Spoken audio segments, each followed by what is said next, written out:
Hello Year 12 chemists, welcome to TP's Chemistry Cuts. In this video we describe the particle model of a metallic substance. We then go on to link this model to a number of physical properties that are commonly exhibited by metals.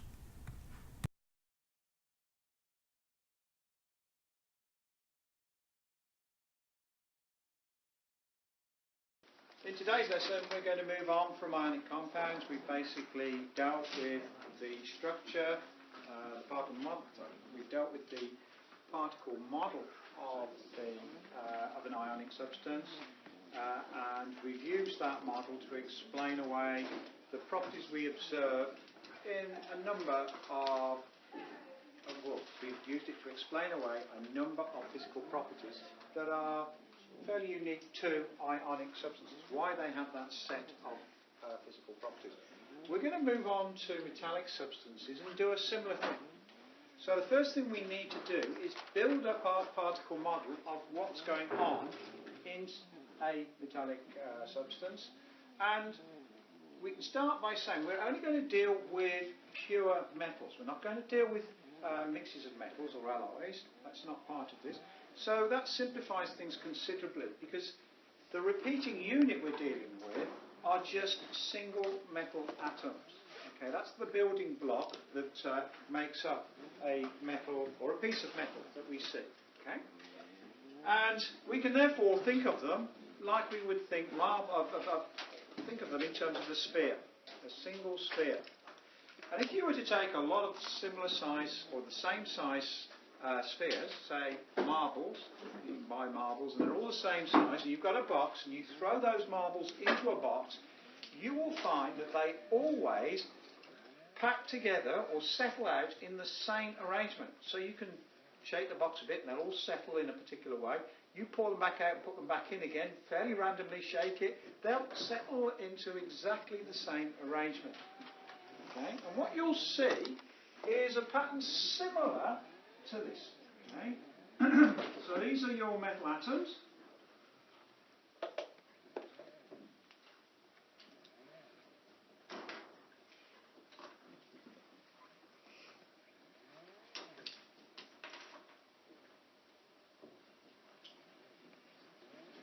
And I'm just showing a sort of small snapshot.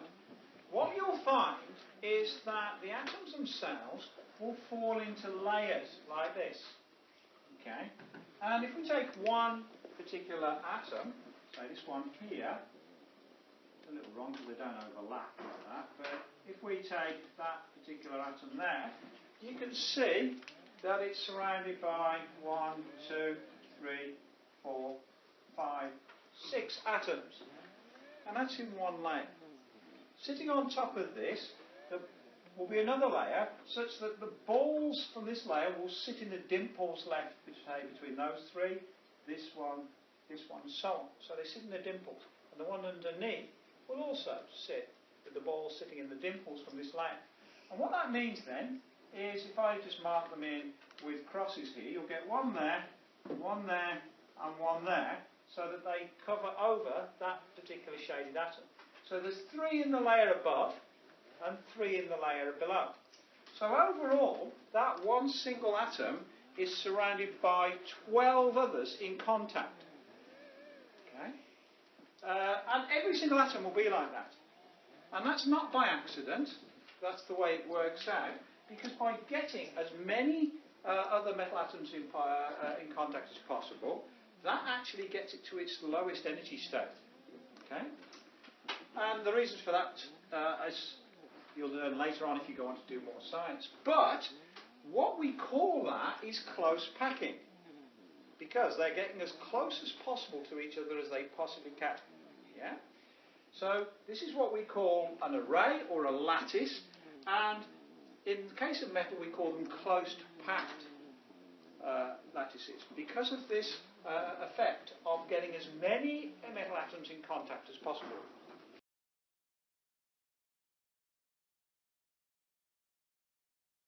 Now the fancy word for it is a close packed lattice. Gosh, saying that, you've had a few to drink. or a close packed array. Either of those is good enough. Okay.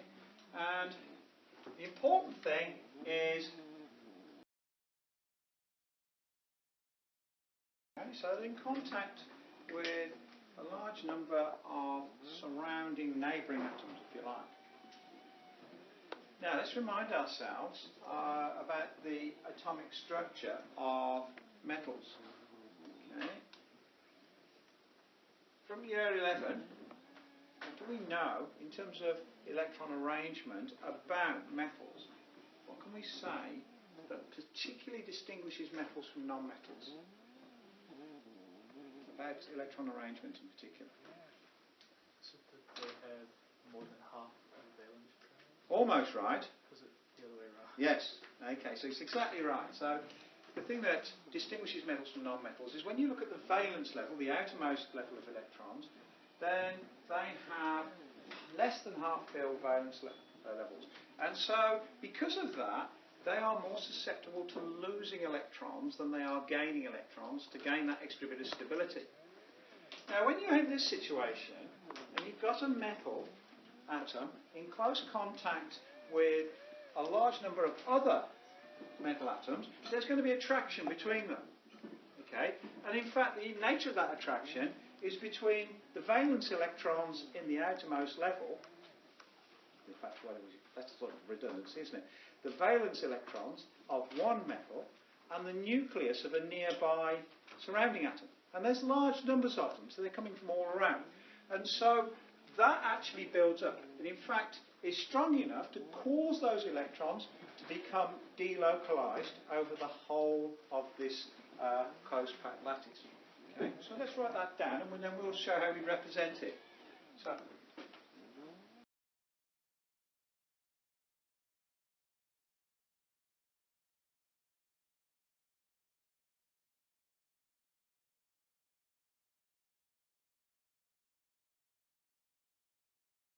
So a combination, what we're saying here then is you've got a metal atom, it's got a less than half filled valence level, and those electrons are quite loosely held, so when metals react, they lose them.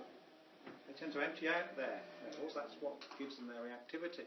So we're saying that we've got these loosely held electrons, and around this atom are a large number of other atoms with positively charged nuclei associated with them. And they're close enough, because of this close packing, that the nucleus of each of those surrounding atoms can exert some attraction on these loosely held electrons. And the combined effect of all of these surrounding nuclei is to cause those valence electrons to become delocalized. Okay?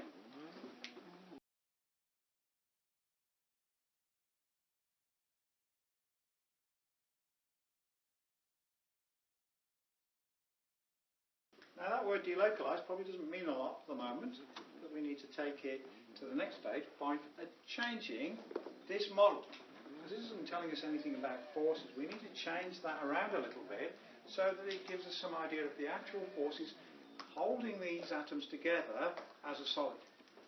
Now, if we're saying that an atom has lost its electrons, they're sort of moving around, they become delocalized, it means they can move around anywhere, then what we've been left with, instead of having a neutral atom here, is we've got a centre where we've got the nucleus and the surrounding filled inner levels stationary at one point.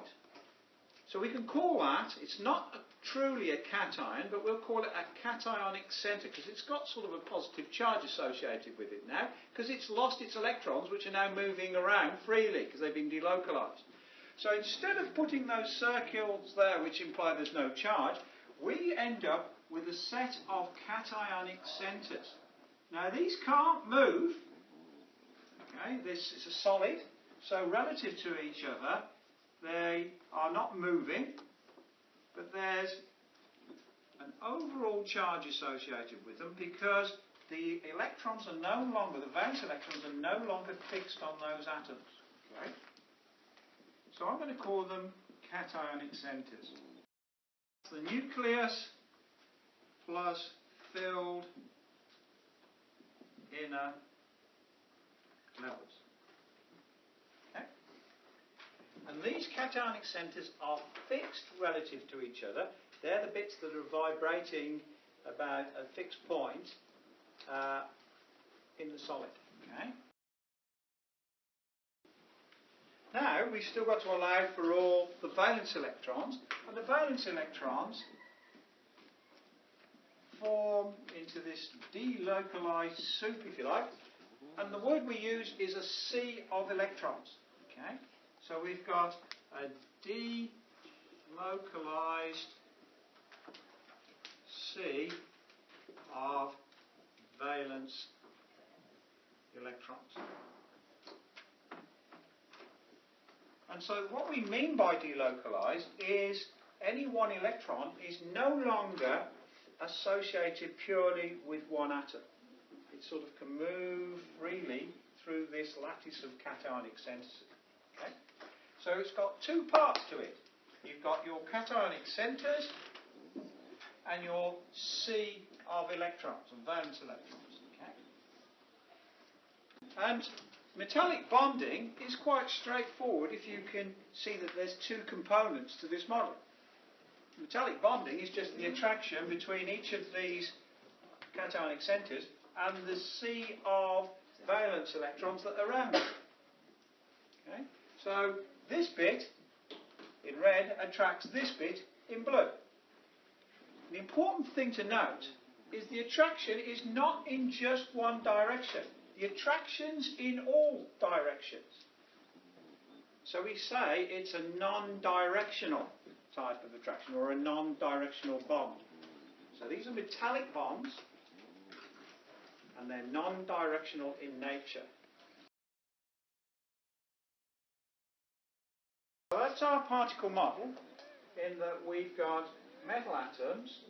They're close packed together in a solid array, three-dimensional close packed array, and the forces that are holding them together are metallic bonds. Metallic bonds are the attraction between these cationic centres and the surrounding delocalized sea of electrons. Okay?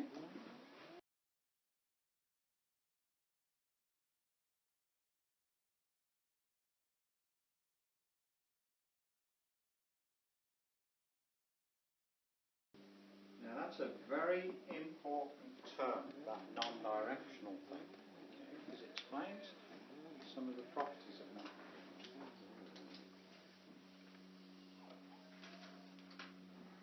Okay, so that's sort of fleshed out, first of all giving you the model, and then explained a little bit about the nature of the forces between the particles that we've used to make that model in the first place. Okay. So the first thing we need to look at is boiling points and melting points. If you look at the periodic table, and metals are where on the periodic table? To the left. And they all on here are in black with the exception of mercury. What does that mean? They're solids, yeah, and mercury is a liquid, yeah? So most metals, nearly all of the metals, are solid. What does that tell you about their melting points? If they're solid at room temperature, do they have low melting points or not? They're high enough. Well, in general, they have high melting points. And you know that intuitively anyway, in that if you want to melt iron, for example, does it take a lot of heating or not much? A lot. And it's like that for most metals. Okay, so in general, when we look at metals, they have high melting points, and all of them have high boiling points. What does that tell us? Using the information as we applied it to ionic substances, what does the fact that most metals have high melting points and all of them have high boiling points tell us? Fantastic, exactly right. It's telling you that you're going to need a large amount of energy, heat energy, to partially break down or completely break down the forces between the particles. In this case, the metallic bonds between metal atoms. Let's put it, instead of always quoting generic answers, let's put it into the context of what we're talking about. So we're going to need to put in a large amount of energy to partially break down or fully break down the metal bonds between metal atoms. So that tells us what? That's all very well saying that, but it still hasn't given us the punchline. What is the punchline? If we need a large amount of energy to break down those forces, it tells us are very strong. Yes. So that's the rationale then. They have high melting points and boiling points. It means that's telling us it needs a large amount of energy to partially break down for melting point or completely break down for boiling point the metallic bonds between metal atoms, and that in turn tells us that the metallic bonds are strong. All of that just for that one sentence at the end, eh? And the bad news is, people, that's exactly how much you've got to write if you're asked about this. Okay? So let's write it down.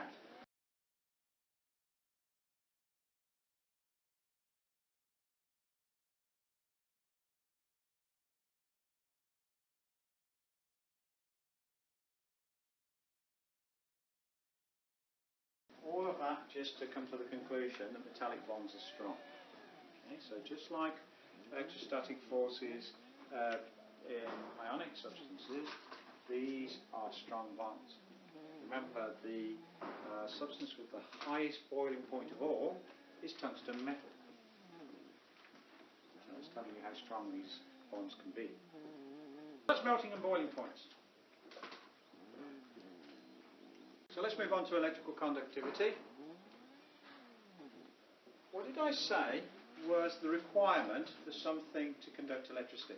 Must be free flow of electrons or charge cycles. Excellent. Okay, so let's write that out again. The more we write it, the more it will sort of come to mind without thinking. Okay.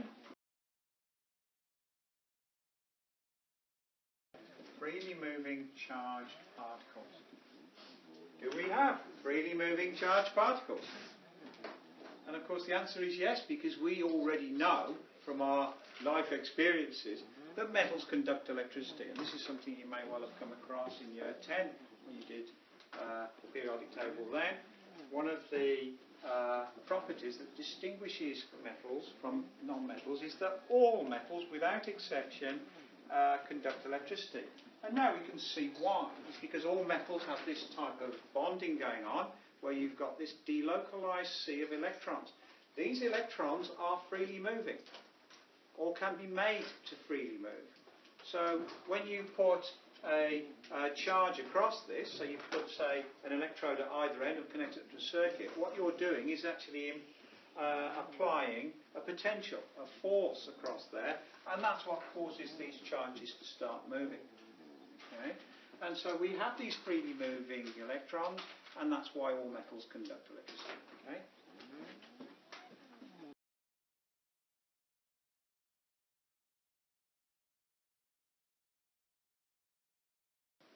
Now, it doesn't matter whether the metals are liquid or a solid.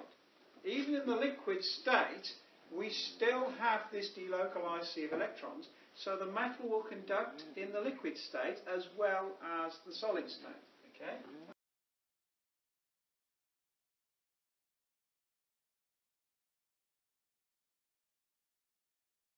So here's our first point of difference with ionic substances.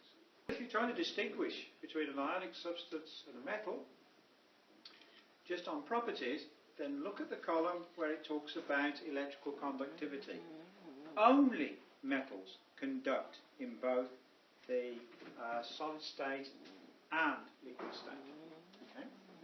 Next thing we're going to look at is malleability and ductility. Now they're basically the same thing, but in 1 and 2 dimensions. So malleability is the ability to flatten things into a sheet, while ductility is the ability to draw metals into a line or a wire. And this happens because what you're in fact doing when you do flatten something into a sheet or pull it out to wire is you're actually applying force to it. And what it's doing is causing these atoms to actually slide over one another. And what we have to look at is the actual bonding that's going on here. So what we've got are these positive centres being surrounded by this delocalised negative C, if you like. And the attraction is between those two things, between the cationic centres and the delocalised sea of electrons. And because it's actually in all directions, these electrons are delocalized throughout the lattice, then we say it's non-directional. That's the critical phrase that you must use if this comes up. And that means then that if we apply force and it causes sheets of these atoms to slide over each other, these cationic centres in effect slide over each other, and when they settle back in place, the metallic bonding is still completely enforced because it's not directional in any sort of form or nature. Unlike what we saw with ionic bonding, where you're getting positives coming over positives, negatives coming over negatives, this is not happening here. So as far as the metal is concerned, when the cationic centres settle back in place, the attractions are still all there in all directions because the delocalized sea of electrons is still all evenly distributed around each of the cationic centres. And so that's why metallic substances are able to be flattened or drawn into wires. It's because of the non-directional nature of the bonding between these centres and the surrounding sea of electrons. Okay?